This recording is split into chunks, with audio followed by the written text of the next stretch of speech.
Hello everyone. आज हम class 12th का चैप्टर नंबर 4 डिटर्मिनेंट कर रहे हैं। अभी तक हमने इस चैप्टर में डिटर्मिनेंट के बारे में पढ़ा कि डिटर्मिनेंट क्या होता है, उसको कैसे निकाला जाता है, उसकी प्रॉपर्टीज़ क्या क्या होती है। एरिया ऑफ ट्रायंगल के बारे में पढ़ा, माइनर्स एंड कोफैक्टर्स के बारे में पढ़ा। तो अगर आपने इनमें से कोई भी टॉपिक मिस किया है तो आप पुरानी वीडियोस देख सकते हैं। आज हम एक नया टॉपिक करने वाले हैं, एडजॉइंट ऑफ अ मैट्रिक्स। तो चलिए शुरुआत करते हैं इस नए टॉपिक की, एडजॉइंट ऑफ अ मैट्रिक्स की। सपोज करते हैं हमारे पास एक मैट्रिक्स है ए दिया हुआ है हमें, suppose A11, A12, A13, A21, A22, A23, A31, A32, A33। ठीक है, इस तरह से एक सपोज़ हमें एक मैट्रिक्स दिया हुआ है। तो अब अगर हमें इसका एडजॉइंट निकालना है तो वो एडजॉइंट क्या होता है। अभी हम 3x3 के लिए बात कर रहे हैं, फिर हम 2x2 के लिए बात करेंगे, क्योंकि 2x2 जो है वो ईजी होता है। तो पहले हम 3x3 देख लेते हैं। देखिए, जो एडजॉइंट होता है, तो अगर हमें इसका एडजॉइंट निकालना है, एडजॉइंट ऑफ ए निकालना है, तो हमें क्या करना पड़ेगा, हमें करना पड़ेगा ट्रांसपोज। ट्रांसपोज किसका? Transpose of cofactors. ठीक है, हमें कोफैक्टर्स का ट्रांसपोज करना पड़ेगा। ठीक है, अब हमें पता है, हमने पिछले वीडियो में देखा था कि ट्रांसपोज क्या होते हैं। इसको रब कर देते हैं। देखिए, कोफैक्टर्स क्या होते हैं, हमने पिछले वीडियो में देखा है। कोफैक्टर को हम डिनोट किससे करते हैं? AIJ से डिनोट करते हैं। ठीक है, तो हमें वो क्या कह रहा है, अगर आपको एडजॉइंट निकालना है तो आपको ट्रांसपोज करना पड़ेगा कोफैक्टर्स का। ठीक है, तो यानी एडजॉइंट हमारा क्या बन जाएगा? एडजॉइंट बन जाएगा हमारा A11, A12, A13। अब ये जो A लिख रहे हैं हम, ये एलिमेंट्स नहीं है, ये कोफैक्टर्स है। ठीक है, A22, A23, A33, A31, A32, A33। इसका हमें क्या करना है? ट्रांसपोज करना है। ठीक है, पहले हम कोफैक्टर्स निकालेंगे हर एलिमेंट के। कोफैक्टर्स निकालने के बाद हम उनका ट्रांसपोज कर देंगे। तो ट्रांसपोज जब कर देंगे तो वो हमारा क्या बन जाएगा? एडजॉइंट ऑफ ए, यानी जो भी मैट्रिक्स होगा उसका वो एडजॉइंट बन जाएगा। ठीक है, तो ये सारे क्या है? ये सब है आपके कोफैक्टर्स। ठीक है, आई होप ये चीज़ क्लियर होगी आपको कि कोफैक्टर्स निकालेंगे पहले और फिर हम उसका ट्रांसपोज कर देंगे। ठीक है, तो ये जो रो है, ये रो कॉलम बन जाएगी। ठीक है, ये ऐसे आ जाएगी फिर A11, A12, A13। ठीक है, इस तरह से आप बाकी का भी ट्रांसपोज कर सकते हैं। आप प्रीवियस वीडियो देखे होंगे आपने, उसमें आपको पता लग जाएगा कि ट्रांसपोज कैसे निकालते हैं। तो ये थी एडजॉइंट ऑफ ए, निकाला हमने 3x3 मैट्रिक्स का। ठीक है, अब हमें निकालना है 2x2 मैट्रिक्स का। तो इसको रब कर देते हैं। देखिए, 2x2 मैट्रिक्स का बहुत इजी होता है एडजॉइंट निकालना। एडजॉइंट ऑफ ए निकाल रहे हैं हम 2x2 के लिए। ठीक है, तो वहाँ पे हमें क्या करना होता है, सपोज़ आपको एक मैट्रिक्स दिया हुआ है A11, A12, A21, A22। ठीक है, तो आपको क्या करना है, इन दोनों को आपको इंटरचेंज करना है। ठीक है, इंटरचेंज करना है, यानी A22 ऊपर चला जाएगा और A11 नीचे आ जाएगा। और इन दोनों को आपको क्या करना है, आपको इनके साइन चेंज करने हैं। ठीक है, इनके आपको चेंज साइन को चेंज करना है, यानी प्लस वाला माइनस हो जाएगा और माइनस वाला प्लस हो जाएगा। ठीक है, ये 2 के लिए है, 2x2 मैट्रिक्स के लिए है। आपको इसमें एडजॉइंट वगैरह निकालने के इतना लंबा प्रोसीजर में जाने की ज़रूरत नहीं है। हाँ, अगर आपको सिर्फ क्वेश्चन पूछा गया 2x2 का एडजॉइंट निकाले, तो आपको फिर पूरा उसके कोफैक्टर्स निकाल के उसका ट्रांसपोज करना पड़ेगा। ठीक है, ये तो एक शॉर्टकट मैं आपको बता रहा हूँ कि अगर सपोज़ कर लीजिए आपका एक बड़ा क्वेश्चन आ रहा है, तो उसमें 2x2 का आपको एडजॉइंट निकालने के लिए ज़्यादा मेहनत नहीं करनी पड़ेगी, आप डायरेक्टली ऐसे निकाल सकते हैं। या फिर आप इससे आप अपना आंसर भी चेक कर सकते हैं। नहीं तो अगर पूरा क्वेश्चन आएगा आपका एडजॉइंट निकालने के लिए तो आपको वही करना पड़ेगा, ट्रांसपोज ऑफ कोफैक्टर्स निकालने पड़ेंगे। ठीक है, एक एग्जांपल देख लेते हैं। सपोज एक 2x2 का मैट्रिक्स ले लेते हैं, 1 2 3 4। ठीक है, अब आपको पता है इसको जब आप एडजॉइंट निकालेंगे, एडजॉइंट ऑफ ए निकालेंगे, तो आपको क्या करना है, पहले इंटरचेंज कर दो उसको, वो 4 1 इंटरचेंज कर दिया और फिर इनके साइन चेंज कर दो आप। ठीक है, ये आपका एडजॉइंट ऑफ ए निकल गया। ठीक है, इस तरह से।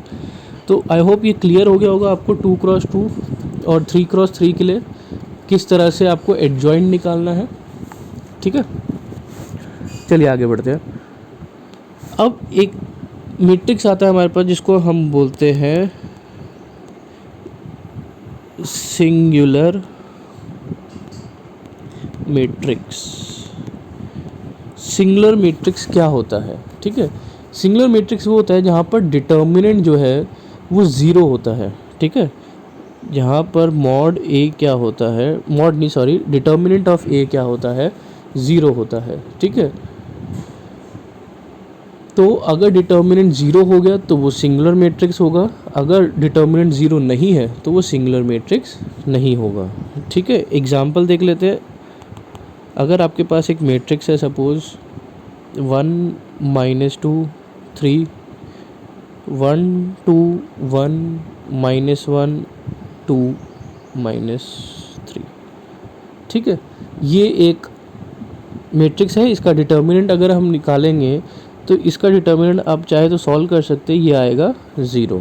ठीक है, मैं उस डिटेल में नहीं जाऊंगा क्योंकि वो ऑलरेडी हम पढ़ चुके हैं कि डिटर्मिनेंट कैसे सॉल्व किया जाता है। आप इसको सॉल्व कर ले, आप देख लीजिए कि आंसर आपका 0 आ रहा है। तो क्योंकि आंसर 0 आ रहा है तो हम कह सकते हैं कि ये क्या है, ये एक सिंगुलर मैट्रिक्स है।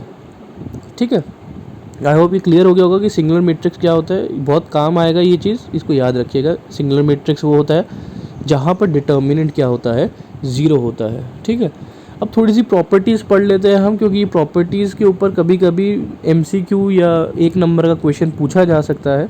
तो जितनी भी प्रॉपर्टीज़ हम कर रहे हैं उनको आपको याद रखना है। ठीक है, तो प्रॉपर्टीज़ देखते हैं हम। तो सबसे पहले प्रॉपर्टीज़ में देखते हैं, प्रॉपर्टीज़ एडजॉइंट की प्रॉपर्टीज़ की बात कर रहे हैं हम। ठीक है, सबसे पहली प्रॉपर्टी कहता है A into adjoint A into adjoint A बराबर होता है एडजॉइंट ए इंटू ए के। ठीक है, इस चीज़ को याद रखेंगे। और ये किसके इक्वल होता है, ये इक्वल होता है मॉड मतलब determinant A into identity matrix. ठीक है, इसको याद रखेंगे। ए को अगर आप एडजॉइंट ए से मल्टीप्लाई करें या एडजॉइंट ए को ए से मल्टीप्लाई करें, आंसर वो किसके इक्वल होता है हमेशा, वो होता है determinant A into identity matrix. ये है आपकी फर्स्ट प्रॉपर्टी। सेकंड प्रॉपर्टी क्या कहती है, सेकंड प्रॉपर्टी कहती है अगर आप ए बी का डिटर्मिनेंट निकालेंगे, ए बी को मल्टीप्लाई करके डिटर्मिनेंट निकालेंगे, तो वो इक्वल होता है individual determinant A into individual determinant B के। ठीक है, थर्ड प्रॉपर्टी ए ट्रांसपोज का इन्वर्स इक्वल होता है ए इन्वर्स के ट्रांसपोज के। ए ट्रांसपोज किया आपने, उसका इन्वर्स निकाला, वो बराबर होगा ए इन्वर्स का ट्रांसपोज जब आप करेंगे। ठीक है, तो ये 3 प्रॉपर्टी हो गई। आगे और देखते हैं, इसको रब कर देते हैं। Next property number 4, determinant of adjoint A is equal to determinant A to the power n-1, जहाँ पर n क्या होता है, ऑर्डर ऑफ मैट्रिक्स होता है। ठीक है, अगर मान लीजिए 3x3 का मैट्रिक्स है तो डिटर्मिनेंट ऑफ एडजॉइंट ए क्या होगा, 3 से 1 माइनस हो जाएगा 2, यानी डिटर्मिनेंट ए का स्क्वायर हो जाएगा। ठीक है, ये काफ़ी इंपॉर्टेंट है, इसको याद रखिएगा, काफ़ी क्वेश्चंस इस पे पूछे जाते हैं। ठीक है, next property number 5, adjoint of A B को मल्टीप्लाई करके अगर आप उसका एडजॉइंट निकालेंगे, वो किसके बराबर होगा, adjoint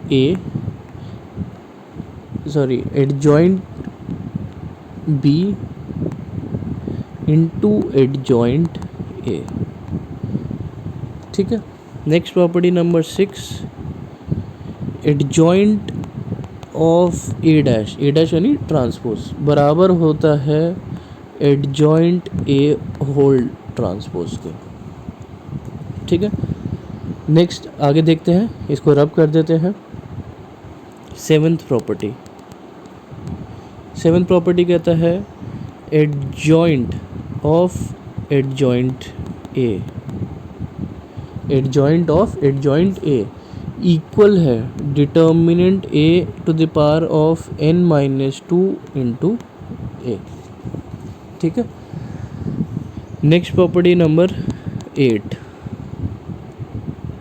determinant of A inverse is equals to determinant A whole inverse. ठीक है। यानी कि इसको हम ऐसे भी लिख सकते हैं कि डिटर्मिनेंट ऑफ ए इनवर्स का डिटर्मिनेंट बराबर है 1 डिटर्मिनेंट ए के। ठीक है। इस तरह से भी हम लिख सकते हैं। तो ये प्रॉपर्टीज़ है, 8 प्रॉपर्टी है। ठीक है। इनको याद रखिएगा, इनके ऊपर काफ़ी क्वेश्चंस पूछे जाते हैं, तो आपको ये याद रखनी पड़ेंगी। ठीक है। आगे देखते हैं। तो यहाँ पर एडजॉइंट वाला टॉपिक हमारा कंप्लीट हो जाता है। ठीक है। एक आधा क्वेश्चन देख लेते हैं हम एक्सरसाइज 4.5 का, इसको रब कर देते हैं। एक्सरसाइज 4.5। ठीक है। 2-3 क्वेश्चन देख लेते हैं ताकि कॉन्सेप्ट जो है हमारा वो क्लियर हो जाए और हमें अच्छे से समझ आ जाए कि हमने जो पढ़ा है अभी तक वो समझ आया है या नहीं आया है। ठीक है। पहला क्वेश्चन देखते हैं। 2x2 मैट्रिक्स को नहीं लूँगा क्योंकि वो मैं ऑलरेडी आपको एग्जाम्पल में समझा चुका हूँ। हम शुरुआत करते हैं 3x3 मैट्रिक्स से। ठीक है। क्वेश्चन नंबर 1 देखते हैं, हमारी बुक का ही है। हमें एक मैट्रिक्स दिया हुआ है 1 2 -2 -1 3 0 2 5 1। ठीक है। सबसे पहले मैंने आपको बताया है एडजॉइंट निकालने के लिए आपको क्या करना पड़ेगा, आपको इसके कोफैक्टर्स निकालने हैं। ठीक है। तो हमें सबसे पहले क्या निकालना पड़ेगा, इसके कोफैक्टर्स निकालने हैं। ठीक है। तो कोफैक्टर्स निकालने के लिए हमने पता है हमें कैसे करना है, तो शुरुआत करते हैं। मैं डायरेक्टली कोफैक्टर्स निकाल रहा हूँ, ज़्यादा डिटेल में नहीं जाऊँगा कैसे निकालें, क्योंकि वो ऑलरेडी हम प्रीवियस वीडियो में हम देख चुके हैं कि कोफैक्टर्स कैसे निकाले जाते हैं। तो चलिए देखते हैं, कोफैक्टर्स निकालते हैं। A11 कितना आएगा जब मैं सॉल्व करूँगा, तो 3 आएगा। A12 मेरा -12, A13 मेरा 6, A21 1, A22 5, A23 2, A31 -11, A32 -1, A33 5। ठीक है। ये मैंने डायरेक्टली निकाल लिया है, आप इसको सॉल्व कर सकते हैं। ठीक है। तो अब कोफैक्टर्स आ गए। अब आपको क्या करना है, अब आपको इनका ट्रांसपोज निकालना है। ठीक है। तो आपको एडजॉइंट ए निकालना है, तो आप क्या करेंगे, ट्रांसपोज करेंगे। ठीक है। तो मैं डायरेक्टली लिख लेता हूँ। ठीक है। तो डायरेक्टली लिखने पे मेरा एडजॉइंट ए आएगा 3 -12 6 1 5 2 -11 -1 5। ठीक है। ये मेरा बन गया एडजॉइंट ए। ठीक है। आई होप ये चीज़ क्लियर होगी कैसे हमने किया। ठीक है। पहले कोफैक्टर्स निकाले, कोफैक्टर्स को निकाल के हमने ट्रांसपोज कर दिया। ठीक है। तो यही इसी तरह के क्वेश्चन है एक्सरसाइज 4.5 में। ठीक है। अब एक और क्वेश्चन देखते हैं हम, क्वेश्चन नंबर 9 देखते हैं हमें यहाँ पे इन्वर्स निकालना है। ठीक है। तो अब देखना है हमें कि एडजॉइंट ए से हम इन्वर्स कैसे निकालते हैं। ठीक है। इन्वर्स निकालने के लिए मैं आपको एक चीज़ बता दूं, इन्वर्स ऑफ अ मैट्रिक्स। ठीक है। देखिए इन्वर्स जो है हमने मैट्रिक्स चैप्टर में भी पढ़ा था। इन्वर्स कैसे निकाला था हमने, रो ट्रांसफॉर्मेशन और कॉलम ट्रांसफॉर्मेशन को करके हमने इन्वर्स निकाला था। चैप्टर नंबर 3 में हमने पढ़ा था इन्वर्स। अब यहाँ पर भी इन्वर्स है, तो यहाँ पर जो फॉर्मूला है हमारा इन्वर्स का वो है 1 by determinant A into adjoint A. ठीक है, पेपर में अगर लिखा है फाइंड इन्वर्स यूजिंग रो ट्रांसफॉर्मेशन तो आपको वो करना पड़ेगा। अगर लिखा है find inverse using adjoint A तो आपको ये वाला मेथड यूज़ करना पड़ेगा। और अगर पेपर में कोई मेथड नहीं लिखा, सिर्फ लिखा है find the inverse of a matrix, तो आप कोई भी तरीका यूज़ कर सकते हैं। ठीक है, तो ये फॉर्मूला याद रखिएगा, ए इन्वर्स होता है 1 by determinant A into adjoint ए। चलिए शुरुआत करते हैं, क्वेश्चन नंबर 9 देख लेते हैं। क्वेश्चन नंबर 9 में वो कह रहा है आपको इसको इन्वर्स निकालना है। ठीक है, ए आपको दिया हुआ है 2 4 -7 1 -1 2 3 0 1। ठीक है, तो हमें इसका इन्वर्स निकालना है। तो इन्वर्स निकालने के लिए पहले हम क्या करेंगे, हम इसका एडजॉइंट ए निकालेंगे। ठीक है, एडजॉइंट ए आपको पता ही है, तो मैं डायरेक्टली इसका आंसर लिख देता हूँ एडजॉइंट ए का, लेकिन इसको पूरा सॉल्व करेंगे। ठीक है, कोफैक्टर्स निकालेंगे, फिर उसका ट्रांसपोज करेंगे। तो ट्रांसपोज करने के बाद जो आपका आंसर आएगा वो ये आएगा 1 -4 1। ठीक है, 5 23 -11 3 12 -6। ठीक है, ये आ गया आपका एडजॉइंट ए। अब हम क्या करते हैं, अब हम निकालेंगे डिटर्मिनेंट ए। तो इसको रब कर देते हैं, डिटर्मिनेंट ए आपको पता ही कैसे निकालते हैं, इसको निकाल लेते हैं 2 × -1 -1 × 4 + 3 × 1। ठीक है, फर्स्ट रो पे निकाला है तो ये आ गया -2 -4 + 3 विच इज़ इक्वल्स टू -3। अब आपको कुछ नहीं करना है, अब आपको सिर्फ ए इन्वर्स का फॉर्मूले में डालना है। मॉड ए डिटर्मिनेंट ए आ गया हमारे पास, और हमारे पास एडजॉइंट ए भी आ गया है। तो डायरेक्ट फार्मूले में डाल देते हैं, इसको रब कर देते हैं। तो A inverse 1 by -3 which is 1 by determinant A into adjoint A. Adjoint A क्या आया था 1 -4 1 5 23 -11 3 12 -6। तो ये आपका आंसर आ गया। ठीक है, इस तरह से आप ए इन्वर्स निकाल सकते हैं। तो पेपर में कोई भी तरीका ना दिया हो तो आप कोई भी मेथड यूज़ कर सकते हैं। अब एक क्वेश्चन और है यहाँ पे, थोड़ा सा अलग है, उसको भी देख लेते हैं। इसको रब कर देते हैं, क्वेश्चन नंबर 13। ठीक है, क्वेश्चन नंबर 13 में आपको ए दिया हुआ है, 3 -1 1 2। ठीक है, वो कह रहा है कि आपको पहले तो ये दिखाना है कि a² -5a + 7i = 0 है। 0 मतलब 0 मैट्रिक्स के इक्वल है। ठीक है, तो सबसे पहले तो आपको ये सॉल्व करना है। ये सॉल्व आप करेंगे, कैसे करेंगे, ये सॉल्व हम चैप्टर नंबर 3 में कर चुके हैं इस तरह के क्वेश्चन। ठीक है, आपको a² निकालना है, यानी a × a करना है, फिर 5a निकालना है, फिर 7i निकालना है, और तीनों को जो जो आपको ऑपरेशंस दे रखे हैं वो करना है। ठीक है, ये बिल्कुल सिंपल है, इसको आप सॉल्व कर सकते हैं। ठीक है, चैप्टर नंबर 3 में हम डिस्कस कर चुके हैं इसको कि इस तरह के क्वेश्चन को सॉल्व कैसे किया जाता है। ठीक है, अब आगे बढ़ते, ये तो आप चलिए सॉल्व कर लेंगे। ठीक है, अब आगे देखते हैं कि इसको यूज़ करके इन्वर्स कैसे निकाला जाए। ठीक है, तो इसको रब कर देते हैं हम, सिर्फ ये लिख लेते हैं हम a² -5a + 7i = 0। तो हम क्या करते हैं, हम pre multiply by A inverse से प्री मल्टीप्लाई करते हैं, यानी कि पहले मल्टीप्लाई करेंगे, सेकंड नंबर पे नहीं, फर्स्ट नंबर पे हम मल्टीप्लाई करेंगे। तो मल्टीप्लाई करेंगे a² a inverse into a² -5a inverse into a + 7a inverse into i = 0। ठीक है, 0 नहीं भी लिखेंगे तो कोई प्रॉब्लम नहीं है। ठीक है, क्योंकि 0 = 0 ही रहेगा। ठीक है, सॉल्व करते हैं, ए इन्वर्स इंटू ए हो जाएगा ये। ठीक है, -5a inverse a + 7a inverse i। ठीक है, अब ये प्रॉपर्टीज़ हमने पढ़ी है कि a इन्वर्स a क्या होता है, i हो जाता है। तो ये क्या बन गया आपका, i a बन गया। ठीक है, -5i बन गया और ये क्या बन गया आपका +7 A इन्वर्स, ठीक है, इक्वल टू क्या रहेगा, ये 0 रहेगा। ठीक है, यहाँ तक समझ आता होगा सबको। ठीक है, इसको रब कर देते हैं। तो हमारा क्या बन गया, ये IA क्या होता है, A होता है -5I, और A इन्वर्स को उधर ले जाएंगे तो ये बन गया -7A इन्वर्स।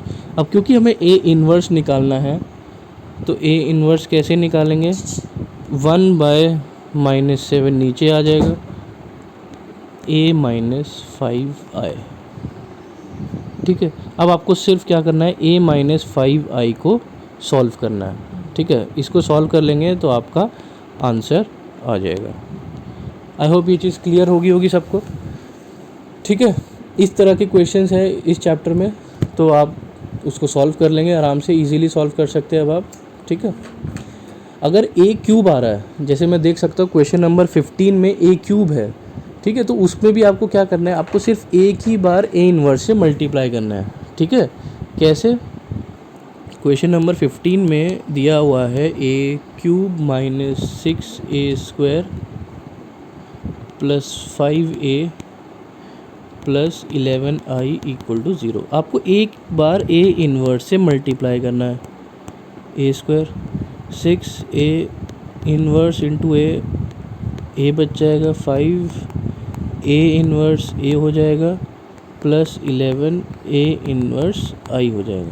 तो ये क्या बच गया, IA² हो जाएगा -6IA हो गया + 5I + 11A इन्वर्स = 0। अब देखिए A इन्वर्स आ गया तो अब दोबारा मल्टीप्लाई नहीं करेंगे। ठीक है, अब आप इसको उधर ले जाएंगे तो ये फिर आपको इस वाले इक्वेशन को सॉल्व करना है सिर्फ। ठीक है, ये इक्वेशन क्या है, A² -6A + 5I, ये इक्वेशन सॉल्व करना है। और ये किसके इक्वल है, ये इक्वल हो जाएगा -11A इन्वर्स के। ठीक है, इसको आपको सॉल्व करना है, इसको सॉल्व करेंगे आपका आंसर आ जाएगा। ठीक है, आई होप ये चीज़ क्लियर होगी। 4.5 एक्सरसाइज अब आप कर सकते हैं, सिंपल है। ठीक है, चलिए आगे बढ़ते हैं। अब एप्लीकेशन ऑफ डिटर्मिनेंट पर आते हैं हम। एप्लीकेशन ऑफ डिटर्मिनेंट के लिए हमने छोटी क्लासेस में इक्वेशंस पढ़ी है, लीनियर इक्वेशंस। ठीक है, लीनियर इक्वेशंस को हम डिटर्मिनेंट से कैसे सॉल्व करें, अब हमें वो देखना है। ठीक है, तो सबसे पहले यहाँ पर हमारे पास दो तरीके होते हैं सॉल्व करने के लिए, एक होता है मैट्रिक्स मेथड और एक होता है क्रैमर्स रूल। ठीक है, एनसीईआरटी में क्रैमर्स रूल के बारे में नहीं दिया हुआ, तो हम उसको डिस्कशन किसी और वीडियो में करेंगे। इस वीडियो में हम उसका डिस्कशन नहीं करेंगे। इस वीडियो में हम सिर्फ मैट्रिक्स मेथड का ही डिस्कशन करेंगे। उससे पहले आपको 2-3 चीज़ जाननी बहुत ज़रूरी है, जिससे कि आपको ये टॉपिक जो है थोड़ा आसानी से समझ आएगा। ठीक है, उसमें सबसे पहली चीज़ आती है आपकी कंसिस्टेंसी। कंसिस्टेंसी क्या होती है, कंसिस्टेंसी वो होती है जहाँ पर 1 या मोर सॉल्यूशन होते हैं, मतलब कि सॉल्यूशन होता है, 1 हो, 2 हो, 10 हो, 20 हो, कितने भी हो सकते हैं, बट सॉल्यूशन होता है। दूसरा वर्ड जो आपको दिखाई देगा वो है इनकंसिस्टेंसी। इनकंसिस्टेंसी का मतलब होता है नो सॉल्यूशन, यानी जिसका कोई सॉल्यूशन ही नहीं निकल सकता उसको बोलते हैं हम इनकंसिस्टेंट सिस्टम, और जिसमें सॉल्यूशन निकल सकता है उसको बोलते हैं हम कंसिस्टेंट सिस्टम। ठीक है, इसको याद रखिएगा। तो शुरुआत करते हैं हम हमारा मैट्रिक्स मेथड। ठीक है, अभी हम इसमें भी हमें दो चीज़ देखनी है, होमोजीनियस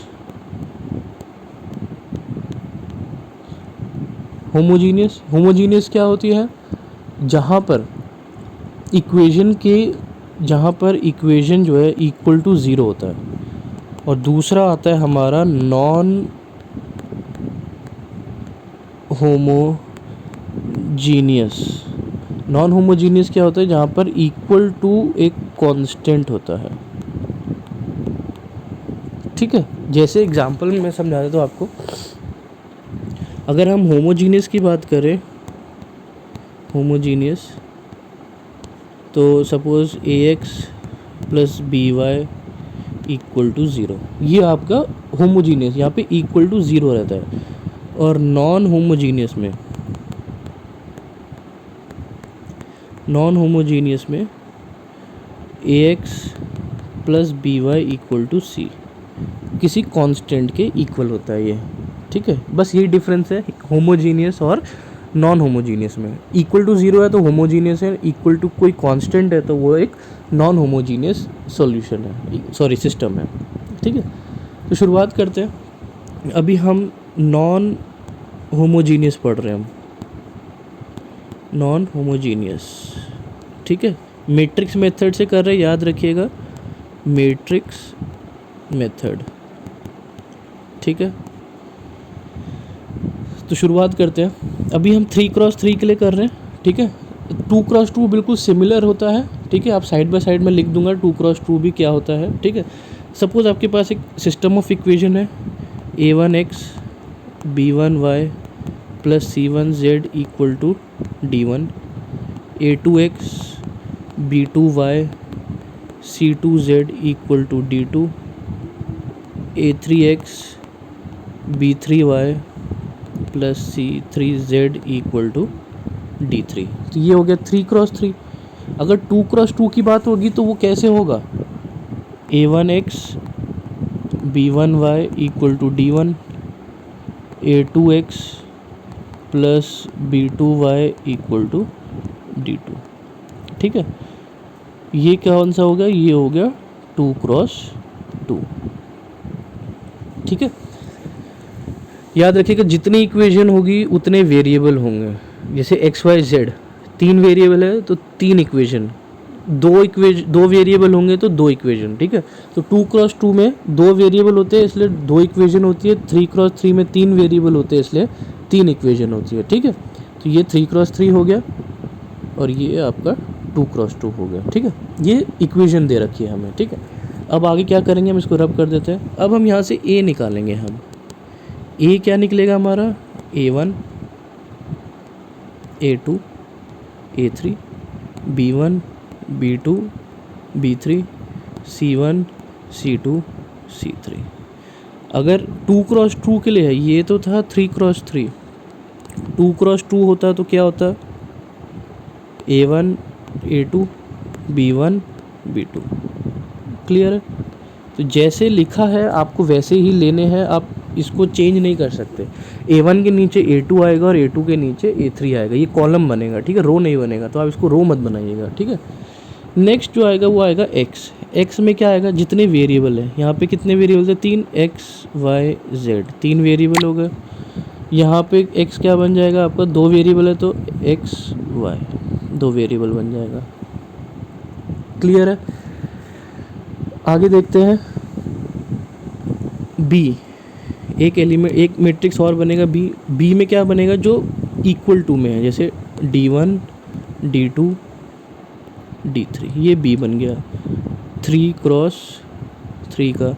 और 2x2 का क्या बनेगा, d1 d2, ये बन गया 2x2, ठीक है। तो साइड बाय साइड हम 2x2 भी डिस्कस करते जा रहे हैं, इसको याद रखिएगा, ठीक है। सेम है, ज़्यादा डिफरेंस नहीं है, ठीक है। तो अब आगे बढ़ते हैं। तो अब आपके पास एक इक्वेशन बनेगी ax इक्वल टू बी। ए हमने निकाल लिया है, x निकाल लिया है, b निकाल लिया है, ठीक है। तो इस इक्वेशन को आप सॉल्व करेंगे, ठीक है। इस इक्वेशन को सॉल्व कैसे करते हैं, आप क्या करेंगे, a इन्वर्स से मल्टीप्लाई करेंगे, ठीक है। a inverse ax equal to a inverse b। तो a इन्वर्स a क्या हो जाता है, i, ये हो गया ix equals to a inverse b। यानी जब आप x निकालेंगे तो आपको ये वाली लास्ट जो इक्वेशन आई है a इन्वर्स b, इसको सॉल्व करना पड़ेगा। यानी पहले आपको a इन्वर्स निकालना पड़ेगा, b आपके पास है ही, उन दोनों को आपको क्या करना है, मल्टीप्लाई करना है, ठीक है। लेकिन इसको सॉल्व करने के लिए जो हमने पूरा पैटर्न देखा है सॉल्व करने का, जब आप इसको सॉल्व करेंगे, ठीक है, तो सॉल्व करने के लिए कुछ कंडीशंस है, उनको हमें याद रखना है, ठीक है। तो कंडीशंस क्या क्या आ सकती है हमारे सामने, केस 1 देखते हैं। पहली कंडीशन क्या आ सकती है कि डिटर्मिनेंट ए जो है वो 0 है, भाई ए है, मैट्रिक्स है, ज़ीरो हो सकता है डिटर्मिनेंट। तो अगर ज़ीरो है तो ये क्या है, सिंगुलर मैट्रिक्स है, ठीक है। तो अगर ये सिंगुलर मैट्रिक्स है तो आप क्या करेंगे, इसमें फिर आपके पास दो केस आते हैं। आप निकालेंगे, सॉरी इसको रब कर देते हैं, ठीक है। फिर इस अगर ज़ीरो आ रहा है तो आप निकालेंगे एडजॉइंट ए इंटू बी, ठीक है। ज़ीरो अगर आ गया तो आप ये निकालेंगे।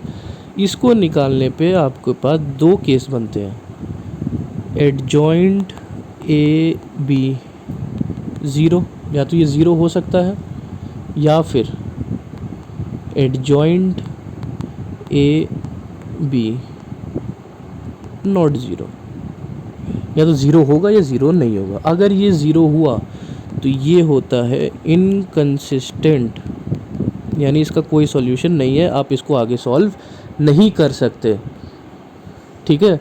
अगर ये ज़ीरो नहीं है तो ये कंसिस्टेंट हो भी सकता है और कंसिस्टेंट नहीं भी हो सकता, तो इसको आप सॉल्यूशन ढूंढेंगे, आप इसके सॉल्यूशन, ठीक है। इसके सॉल्यूशन कैसे ढूंढते हैं वो हम बताएंगे जब हम एक क्वेश्चन सॉल्व करेंगे, ठीक है। तो ये तो था पहला केस जहाँ पर मॉड ए ज़ीरो है, डिटर्मिनेंट ए ज़ीरो है, ठीक है। अगर दूसरा केस क्या कहता है, case two, determinant A is not zero, ठीक है, ये ज़ीरो नहीं है। तो अगर ये ज़ीरो नहीं होगा तो इसके क्या होंगे, यूनिक सॉल्यूशन होंगे, ठीक है, यूनिक सॉल्यूशन होंगे और इसका इन्वर्स भी आएगा, इन्वर्स जो है वो एग्जिस्ट करेगा।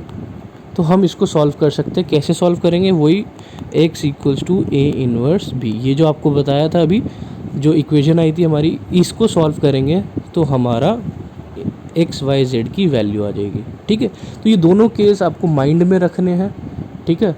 कैसे सॉल्व करना है ये अब बताते हैं हम आपको। तो एक्सरसाइज से हम कोई क्वेश्चन उठा लेते हैं या पहले हम एग्जाम्पल डिस्कस कर लेते हैं, ठीक है।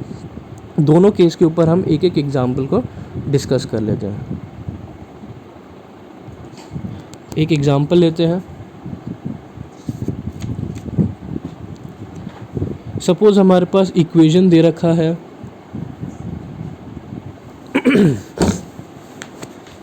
तो हम 2x2 डिस्कस नहीं करेंगे, 2x2 ईजी होता है, ठीक है। जैसे 3x3 चल रहा है उसमें बस एक स्टेप कम हो जाएगा, ठीक है।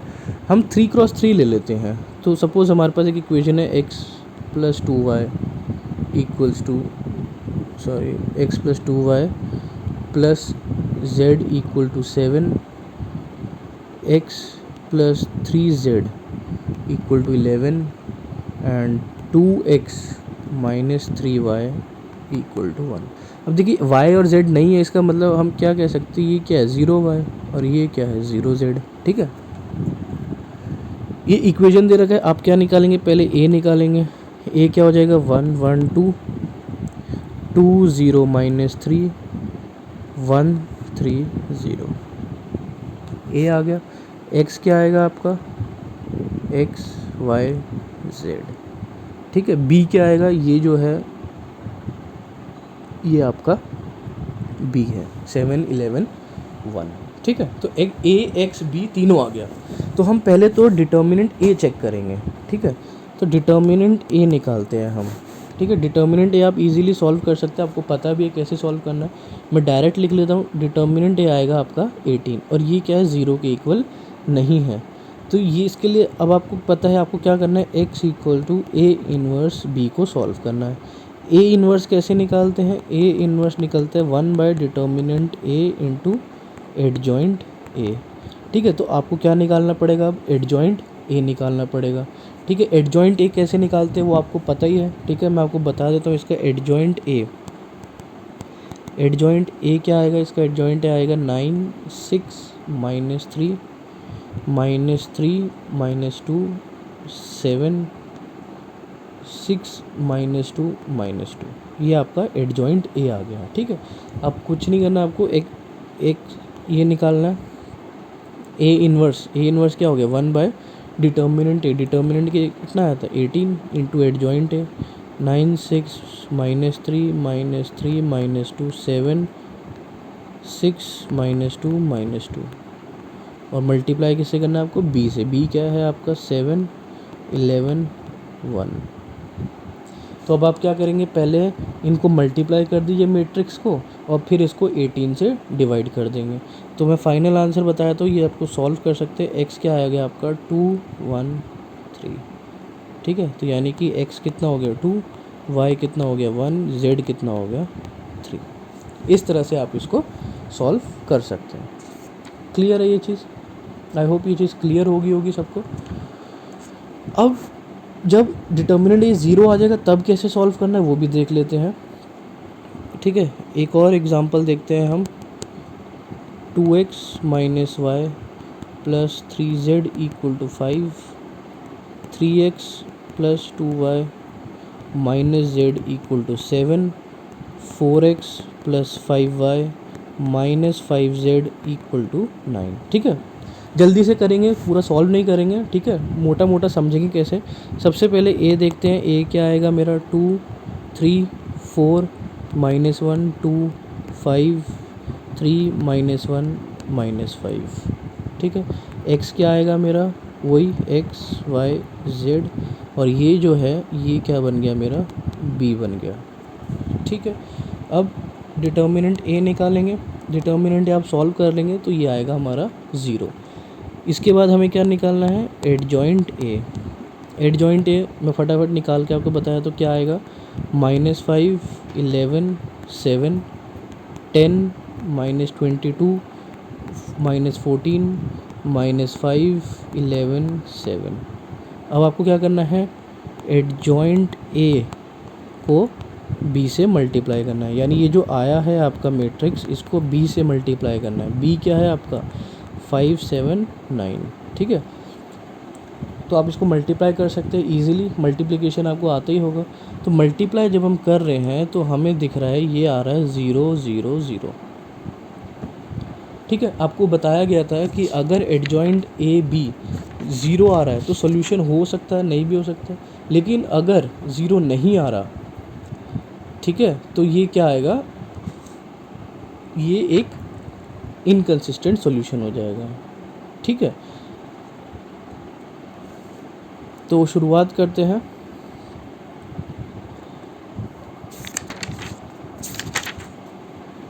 तो जब 0 आ जाएगा तो आप क्या करेंगे, आप यहाँ पर किसी भी एक वेरिएबल को k मान लेंगे।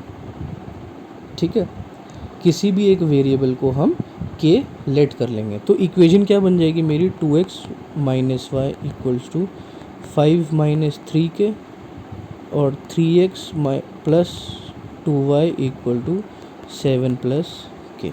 z की जगह बस k लिख दिया मैंने। ठीक है, तो अब मेरा नया मैट्रिक्स क्या बनेगा, 2, 3 माइनस 1, 2। ठीक है, x क्या बनेगा, x मेरा हो गया एक्स वाई, और जो b बनेगा वो क्या बना मेरा 5 माइनस 3k 7 प्लस k। ये बन गया 2 क्रॉस 2 मैट्रिक्स। ठीक है, अब आप इसका डिटर्मिनेंट निकालेंगे। डिटर्मिनेंट इसका आएगा 7 which is not equal to 0। ठीक है, अब आपको क्या करना है, आपको बिल्कुल वैसे ही सॉल्व करना है जैसे हम determinant A not equal to 0 के लिए सॉल्व करते हैं। यानी कि x equals to A inverse b, ये इक्वेशन सॉल्व करेंगे। लेकिन a जो है अब ये वाला a लेना है हमें। ठीक है ना, तो इसको मैं फाइनल बता देता हूँ आपके पास क्या आएगा। तो जब फाइनल आपका x आएगा वो इस तरह से आएगा आपका 17 minus 5k by 7 and 11k minus 1/7। तो ये आपका x हो गया, ये आपका y हो गया, और z क्या है k, where k is real number. इस तरह से आपको सॉल्व करना है। ठीक है, एक चीज़ शायद मेरे को डाउट हो रहा है कि मैं शायद पता नहीं आपको ये चीज़ कुछ गड़बड़ हो गया, मैं दोबारा बता देता हूँ आपको कि अगर determinant A not equal to 0 है तो आप इस इक्वेशन को सॉल्व करेंगे। अगर डिटर्मिनेंट ए 0 है तो आप सबसे पहले निकालेंगे एडजॉइंट ए इंटू बी। ठीक है, एडजॉइंट ए इंटू बी निकालने के बाद अगर ये नॉट इक्वल टू 0 है तो ये इनकंसिस्टेंट है, इसका कोई सॉल्यूशन नहीं है, नो सॉल्यूशन, आप इसको सॉल्व नहीं कर सकते। लेकिन अगर ये 0 है तो ये इसका सॉल्यूशन हो भी सकता है और नहीं भी हो सकता है। इसको सॉल्व करेंगे। इसको सॉल्व कैसे करते हैं, हम किसी एक वेरिएबल को z इक्वल टू k लेके, ठीक है। इसको याद रखिएगा, मेरे को याद नहीं है मैंने जो अभी पीछे बताया था वो कहीं मेरे को लग रहा है शायद मैंने इसको ऊपर नीचे कर दिया है, ठीक है। तो इसको याद रखिएगा, ये केस याद रखिएगा, ठीक है। तो ये है हमारा matrix method for non homogeneous equation, ठीक है। एनसीईआरटी में मोस्टली नॉन होमोजीनियस दिया हुआ है, इसलिए इसको हमने इतना डिटेल में पढ़ा है, ठीक है। एक आता है आपका होमोजीनियस, उसको मैं डिस्कस कर लेता हूँ फटाफट से, ठीक है। पेपर में आ भी सकता है, नहीं भी आ सकता है, तो इसलिए हम इसको छोड़ेंगे नहीं। तो अब हम डिस्कस कर लेते हैं होमोजीनियस इक्वेशंस को, ठीक है। होमोजीनियस इक्वेशंस क्या कहता है, आपको पता ही होमोजीनियस किस तरह का होगा, a1x plus b1y plus c1z equal to 0, a2x plus b2y plus c2z equal to 0, a3x plus b3y plus c3z equal to 0, ठीक है। इसकी कंडीशंस डिस्कस कर लेते हैं हम। पहली कंडीशन वही है, अगर determinant a not equal to 0 है तो यूनिक सॉल्यूशन होगा इसका, ठीक है। अब देखिए यूनिक सॉल्यूशन होगा यानी x equal to a inverse b करते हैं हम। अब देखिए यहाँ पर b जो है वो क्या है, ज़ीरो मैट्रिक्स, क्योंकि इक्वल टू 0 है तो इसका आंसर क्या आएगा, 0। तो यानी ऐसे में answer x equal to y equal to z हमेशा 0 आएगा, याद रखिएगा इसको, ठीक है। लेकिन अगर डिटर्मिनेंट a 0 आ जाता है तो आप फिर वही दो केस बनते हैं आपके, एडजॉइंट a b निकाला आपने, अगर ये 0 आ जाता है तो फिर वही करना आपको, z इक्वल टू k करके आपको इसका सॉल्यूशन निकालना है। और अगर adjoint a b not equal to 0 आ रहा है तो फिर तो नो सॉल्यूशन, इनकंसिस्टेंट, ठीक है। इसको याद रखेंगे। तो सेम चीज़ है, दोनों में ज़्यादा फ़र्क नहीं है, बस सॉल्यूशन का फ़र्क हो जाता है, ठीक है। तो इस चीज़ को याद रखेंगे सब, ठीक है। तो ये हमारा यहाँ पर चैप्टर जो है ख़त्म हो जाता है डिटर्मिनेंट्स का, ठीक है। आप एक्सरसाइज 4.6 और मिसलेनियस ज़रूर किया कीजिए, मिसलेनियस से आपका पूरा चैप्टर का कॉन्सेप्ट क्लियर हो जाएगा, ठीक है। एक क्रैमर्स रूल भी आता है, ठीक है, जो आगे जाके कॉम्पिटिटिव में यूज़ किया जाता है। क्रैमर्स रूल CBSE में अभी वो है नहीं, एनसीईआरटी की बुक में नहीं है क्रैमर्स रूल, इसलिए हम उसको इस वीडियो में डिस्कस नहीं करेंगे, उसके लिए हम एक अलग से वीडियो डिस्कस करेंगे वीडियो में, ठीक है। तो आई होप इस वीडियो में आपको काफ़ी कुछ क्लियर हो गया होगा। तो ये चैप्टर जो डिटर्मिनेंट का है वो यहाँ पे आपका कंप्लीट हो जाता है। Thank you.